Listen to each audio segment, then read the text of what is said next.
Hello everyone, myself A.S. Falmari, Assistant Professor, Department of Humanities and Sciences, Walchand Institute of Technology, Solapur. At the end of this session, students will be able to evaluate the powers of complex numbers using de Moivre's theorem. Let us consider the first question.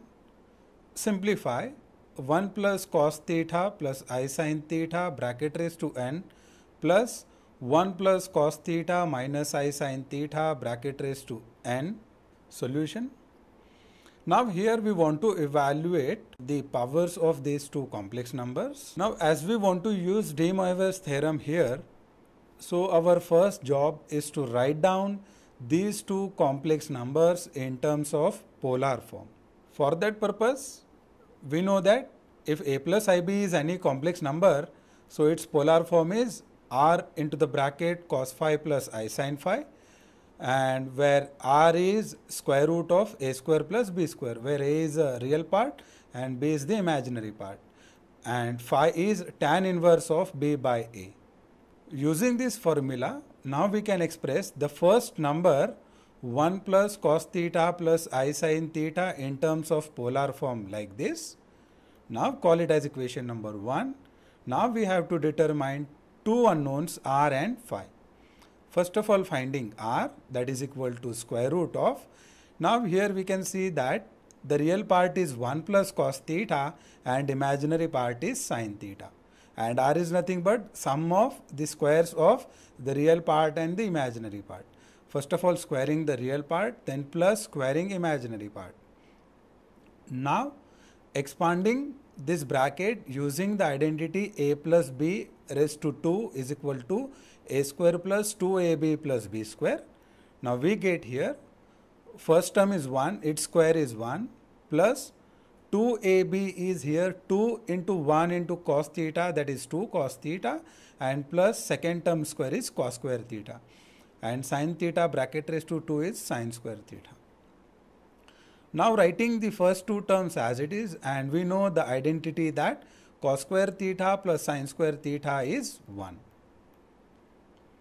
Now adding these two constants, 1 plus 1 is 2, and writing that 2 cos theta as it is. Now taking 2 common from these two terms, we get it as under root of 2 into the bracket 1 plus cos theta. Now applying one identity here, 1 plus cos theta can be written as 2 cos square theta by 2. Now this 2 into 2 is 4, square root of 4 is 2, and square root of cos square theta by 2 is cos theta by 2. Now this is the value of r. Now let us determine the value of phi, which is given like this. Here the imaginary part is sin theta and real part is 1 plus cos theta. Now using the identity for sin theta equal to 2 sin theta by 2 into cos theta by 2. Okay, now we can write it like this numerator, and in the denominator using the identity 1 plus cos theta as 2 cos square theta by 2. Now cancelling these two and 1 cos theta by 2 from the numerator and denominator. Now here we are left with sin theta by 2 divided by cos theta by 2, and we know that sin upon cos is tan, so we can write this as tan theta by 2, and tan inverse of tan, this is identity, so we are left with only theta by 2. Substituting the values of r and phi in the above equation number 1, we get it. So this is our equation number 1. Now here substituting the values of r and phi, what we get, r we have obtained as 2 into cos of theta by 2, and here replacing this angle phi by theta by 2. As we want the power n of this term, so we can say that taking n power on both sides, we get n power of this left hand side quantity, that is equal to the nth power of this right hand side quantity. Now here applying the result a into b raised to n equal to a raised to n into b raised to n, that is taking separate powers of these two terms, we get these new terms. Now in this first term, again applying the same result, we can write it as 2 raised to n into cos raised to n of theta by 2, and here we can apply now De Moivre's theorem. Cos theta plus I sin theta raised to n equal to cos n theta plus I sin n theta. That is writing this power as a coefficient of this angle.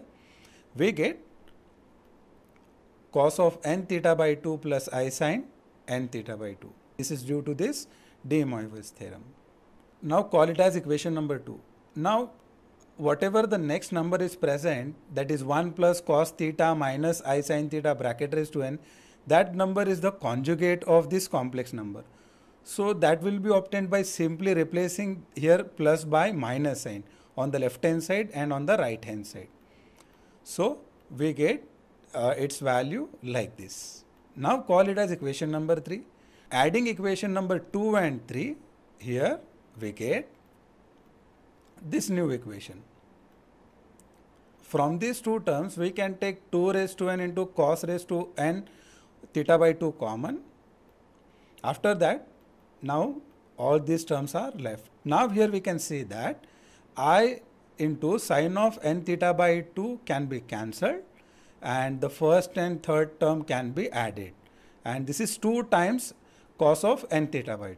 Now this 2 raised to n into 2 is 2 raised to n plus 1, and this cos raised to n of theta by 2 as it is, and this cos of n theta by 2 as it is. Now this is the simplified value of this complex number. Now let us consider one more example. If n is a positive integer, prove that a plus ib bracket raised to m by n plus a minus ib bracket raised to m by n is equal to 2 times a square plus b square bracket raised to m by 2n into cos of m by n into tan inverse of b by a. Solution. As we want to simplify this complex number, so we are going to apply De Moivre's theorem. In order to apply De Moivre's theorem, first of all we have to write down this complex number in terms of polar form.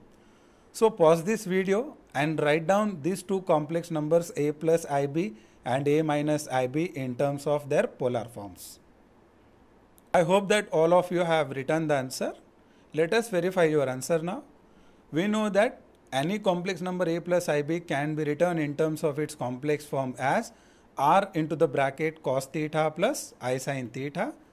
Call it as equation number 1, where r is square root of a square plus b square and theta is tan inverse of b by a. Now taking m by n power on both sides of this equation number 1, we get it as a plus ib raised to m by n is equal to this right hand side quantity raised to m by n. Now taking the separate powers of these two terms, we get r raised to m by n into this bracket raised to m by n. Now in this second term, we can apply here the De Moivre's theorem.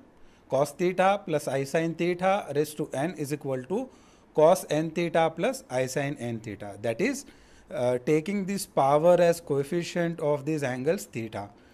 Now we get here this r raised to m by n as it is. After applying this De Moivre's theorem, we get it as cos of m theta by n plus I sin of m theta by n. So this is what the simplified value of this a plus ib raised to m by n. Call it as equation number 2. Now the next number which is we want to find out, that is a minus ib raised to m by n, which is exactly the conjugate of this number.